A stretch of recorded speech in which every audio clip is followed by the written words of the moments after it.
UNHCR, l'Agence des Nations Unies pour les réfugiés. Voici la deuxième partie des messages de sensibilisation concernant les violences basées sur le genre à l'école. Les violences basées sur le genre ont un impact négatif sur l'éducation de millions d'enfants dans le monde. N'hésitez pas à partager ces messages partout autour de vous. Ensemble, luttons contre les violences basées sur le genre. Type de violence basée sur le genre. Message numéro 16. Quel que soit leur sexe et leur âge, tous les enfants sont exposés au risque de violences basées sur le genre. Certains facteurs comme l'affaiblissement des liens familiaux ou la pauvreté peuvent augmenter ces risques. Bien que la violence affecte les filles et les garçons, on note une différence entre les filles et les garçons en termes de leur expérience de la violence et de leur vulnérabilité à la violence. Message numéro 17. Toucher un enfant de façon inappropriée sans son accord est une violence, même s'il n'y a pas de douleur. Agresser un enfant en lui faisant mal est encore plus grave. C'est une violence physique. Et cette violence physique est punie par la loi. Message numéro 18. La violence sexuelle.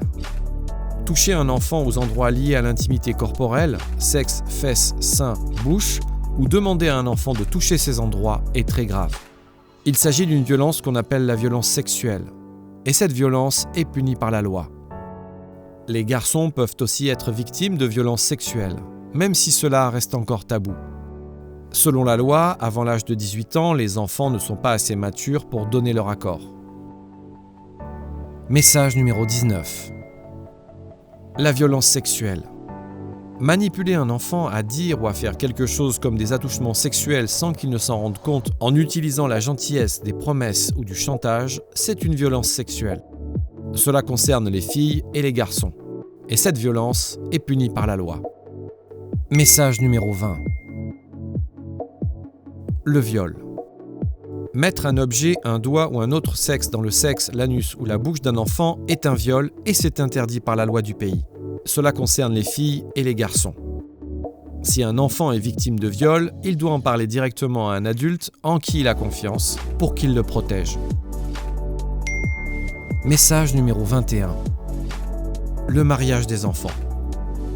Obliger une fille ou un garçon à abandonner l'école pour se marier est une violation de son droit fondamental à l'éducation et cela est interdit par la loi. Le mariage d'un enfant n'est pas autorisé par la loi parce que l'enfant n'est pas assez développé, contrairement aux adultes. Le mariage forcé ou précoce a des conséquences graves sur la santé et le développement de l'enfant. C'est une violence. Message numéro 22. Le droit à l'éducation. Refuser aux enfants de profiter de leurs droits, c'est une violence. Comme empêcher une fille d'aller à l'école parce que sa place est à la maison alors que les moyens de la scolariser sont disponibles. Enfin, empêcher un enfant d'aller à l'école parce qu'il ou elle doit travailler est également une violence. Message numéro 23. La violence psychologique. Menacer, humilier, répéter des méchancetés aux enfants est une violence dite psychologique. Le bien-être mental des enfants qui subissent cette violence est menacé et peut entraîner des conséquences graves comme la dépression, le retard dans le développement de l'enfant ou le suicide. Les enjeux des normes de genre. Message numéro 24. La violence à l'égard des femmes et des filles. La violence à l'égard des femmes et des filles est l'une des violations des droits fondamentaux les plus fréquentes dans le monde. À l'échelle mondiale, on estime qu'une femme sur 3 est victime de violences physiques ou sexuelles au cours de son existence. En contexte de crise ou de déplacement forcé, le risque de violence basée sur le genre augmente énormément pour les femmes et les filles. Message numéro 25. La culture du silence. Bien que la violence sexuelle et physique mette en danger la santé, la dignité, la sécurité et l'autonomie de ceux et celles qui la subissent, elle reste entourée d'une culture du silence. La culture du silence désigne tous les comportements et attitudes dans notre société qui minimisent et normalisent ou encore encouragent ces violences. Message numéro 26. Toute personne peut être un présumé auteur de violence, membre de la famille, domestique, enseignant ou camarade de classe. Ni les autres élèves, ni les enseignants, ni le personnel éducatif n'ont le droit de commettre une violence physique, émotionnelle ou sexuelle. Message numéro 27. Le consentement. Donner son consentement, c'est donner son autorisation, son accord. Chacun des partenaires doit consentir à une activité sexuelle, que ce soit un baiser ou tout autre geste de nature sexuelle. Le consentement des partenaires doit être clair, libre et éclairé. Tu peux choisir d'arrêter une activité sexuelle à tout moment, même avec ton partenaire ou ton mari. Dès qu'une personne exprime son refus par des paroles ou des gestes, l'activité sexuelle doit cesser. Les conséquences des violences basées sur le genre. Message numéro 28. Les conséquences des violences basées sur le genre sur les hommes. Les violences basées sur le genre arrivent aussi aux hommes et peuvent causer leurs problèmes de santé physique et mentale. Tout comme chez les femmes, ils peuvent contracter des infections sexuellement transmissibles, notamment le VIH, voire le sida. Sur le plan mental, psychologique, les fortes exigences attendues des hommes empêchent beaucoup de survivants de déclarer l'incident de violence basée sur le genre. Ils se privent ainsi de suivi psychosocial, ce qui peut aggraver leur état mental. PSEA, code de conduite. Message numéro 29. Prévenir l'exploitation et les abus sexuels. Toute assistance fournie par des organisations humanitaires est gratuite. Les organisations humanitaires et leur personnel travaillent sur des principes d'humanité, d'impartialité et de respect vis-à-vis des populations déplacées, en particulier les réfugiés, déplacés internes et retournés. Message numéro 30. Prévenir l'exploitation et les abus sexuels.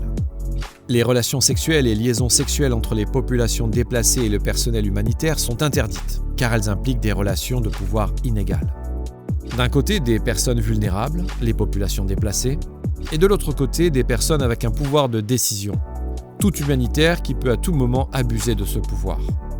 Ces relations ne peuvent donc pas être saines. Message numéro 31. Prévenir l'exploitation et les abus sexuels.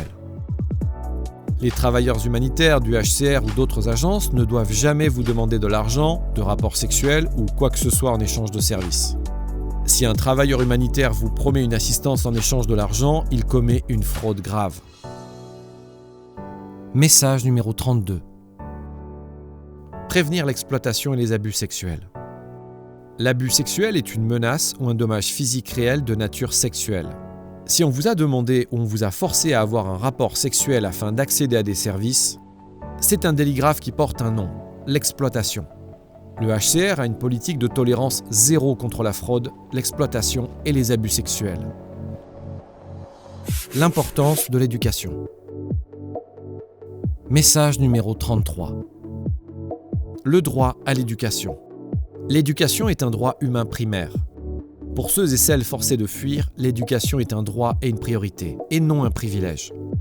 Les jeunes réfugiés sont dynamiques et ingénieux. Ils peuvent donc représenter des agents de changement au sein de leur communauté. L'éducation est donc un investissement garantissant leur futur. Le but du HCR est d'assurer que les jeunes réfugiés ont accès à des opportunités de formation appropriées et de qualité dès le début du déplacement. Message numéro 34. Le défaut de scolarisation, les perturbations du système éducatif et l'abandon scolaire ont un impact négatif touchant beaucoup plus les filles que les garçons. Ces situations réduisent de manière drastique l'accès pour les filles aux opportunités et ressources qui pourraient améliorer leur vie. Cela entrave leurs résultats dans les domaines éducatifs, économiques et sanitaires. Pour plus d'informations sur les violences basées sur le genre, n'hésitez pas à vous rendre sur le site internet suivant. De même, n'hésitez pas à consulter notre site internet cwc.westafrica.exposed. Vous y retrouverez notamment nos fiches pratiques complètes au format PDF ou podcast.